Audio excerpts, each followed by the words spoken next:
নম্বর word থেকে বলতেছে। আমার নাম মোহাম্মদ সুলতান আহমেদ। এখানে কি ঘটনা ঘটছে? এখানে প্লাস্টিক ফ্যাক্টরিতে রাত 2:45 ঠিক আছে, হঠাৎ করে দেখি আগুন ধাও ধাও জ্বলতেছে।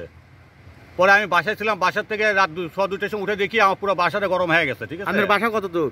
এই যে বাসা এই আমি বাসা ঘুমোতে লাফ দিয়ে উঠে দেখি আমার পুরো বাসা গরমে হিট হয়ে গেছে। পরে তখনই আমি তাড়াহুড়া করে, ঠিক আছে, তাড়াহুড়া করে আমি বের হতে চাচ্ছিলাম, কিন্তু বের হতে পারি নাই। বাসার মধ্যে আমার মেয়ে আর আমি ছিলাম, 2 জন ছিলাম। তো যাই হোক, আল্লাহ আমাদেরকে বেঁচে নিছে। কোনো মতো গেট খুলে দিয়ে আমরা বের হয়ে গেছি। ফায়ার সার্ভিসকে 2:15 সময় রিং দেওয়া হয়েছিল। ফায়ার সার্ভিস 3:10 আসছে, এসে আগুন নিয়ন্ত্রণ করছে তারা। পুলিশ প্রশাসন আসছিল কি? না, পুলিশ প্রশাসন এখন পর্যন্ত আসে নাই। এটা কি কারণে আগুন লাগতে পারে এরকম আপনার কোনো কিছু? বিদ্যুতের শর্ট সার্কিট না অন্য কোনো? এখন শর্ট সার্কিটও হতে পারে, কিংবা কোনো শত্রুতামূলক এরকম কোনো কিছু? না, এরকম কিছু আমাদের কোনো আইডিয়া নাই। এখন এই কথাটা আমি এত বলতে পারতেছি না, হতেও পারে নাও হতে পারে। ঠিক আছে, আনুমানিক কত টাকার ক্ষতি হচ্ছে?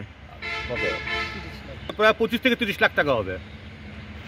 আমার নাম মোহাম্মদ তুহিন মোল্লা, কারখানা 4 মাথা করিতলা, বাড়ি নিশিন্দারা পূর্ব খাপাড়া। রাতে 2:28টার দিকে দেখি আমাকে একজন ফোন দিয়েছে সাইড থেকে যে তোমার কারখানাতে আগুন লাগছে। আমি দম মারে আসে দেখি সেই মুহূর্তে সব পুড়ে গেছে। শর্ট সার্কিট থেকে হতে পারে, কোথা থেকে আছে আমি তা জানি না, কিন্তু আমার সম্ভাবনা শর্ট সার্কিট থেকেই হতে পারে। অনুমানিক 25 থেকে 30 লক্ষ টাকার মালামাল ছিল। এখানে ঘর করা ছিল। আইডিএলসির থেকে আমার লোন লওয়া আছে 15 লক্ষ টাকা। আর এদিক থেকে এর থেকে সাহায্য সহযোগিতা করলে আমি এই ব্যবসাটা পরিচালনা করি। আপনার যে ক্ষতি হয়েছে এর জন্য কি আপনি কোনো থানায় কোনো অভিযোগ কিংবা ইয়াকে করছেন, জানাইছেন নাকি? পুলিশ প্রশাসন জানাচ্ছেন? না, এখনো জানাতে পারিনি, আমি যেতে পারিনি। এটি সবাই আসিচ্ছে থেকে কাক ছুঁয়ে যাম, এই জন্য আমি যেতে পারিনি। এটি কত টাকার ক্ষতি হতে পারে আপনার? 25 থেকে 30 লক্ষ টাকা। আপনি কয়টার দিকে এটা সঠিক খবর পাইছেন? সঠিক খবর পাইছি 2টার থেকে 2:15টার মধ্যে। কোনো লোকজন থাকে আপনার এই জায়গায়? কোনো গার্ড, নাইট গার্ড লোক থাকে, কিন্তু লোকগুলো আপনার কি কোনো নাইট গার্ড থাকে এই জায়গায়? থাকে। সে কোথায় ছিল ওই সময়? সেইখানেই ছিল। সে একা তো আর কিছু করতে পারেনি। পরে ফায়ার সার্ভিস আছে, সহযোগিতার কারণে আগুনটা নিয়ন্ত্রণে আসে।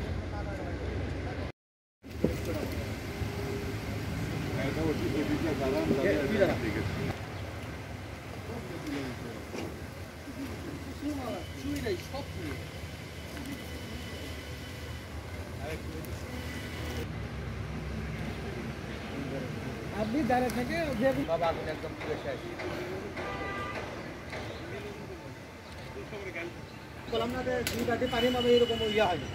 আমি রাত 3টার দিকে এসে আমি রাত 3টে দিকে চলে আসে দিকে মানে যা সমস্যাগুলো গাছ কিন্তু দেয়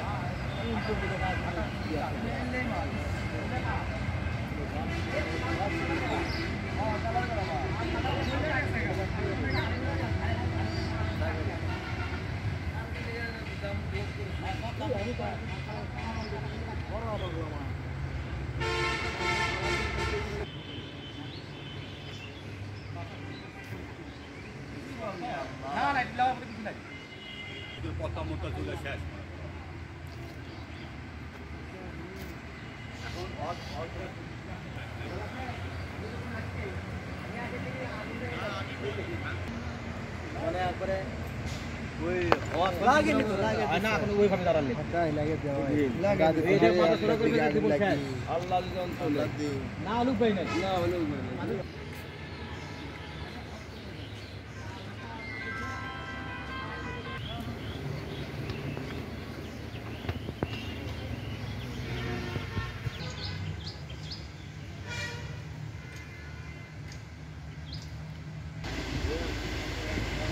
বলবি কথা বলবি আল্লাহ জীবনে তো কেমন হয়েছে সামনে নাকি যেটা জানেন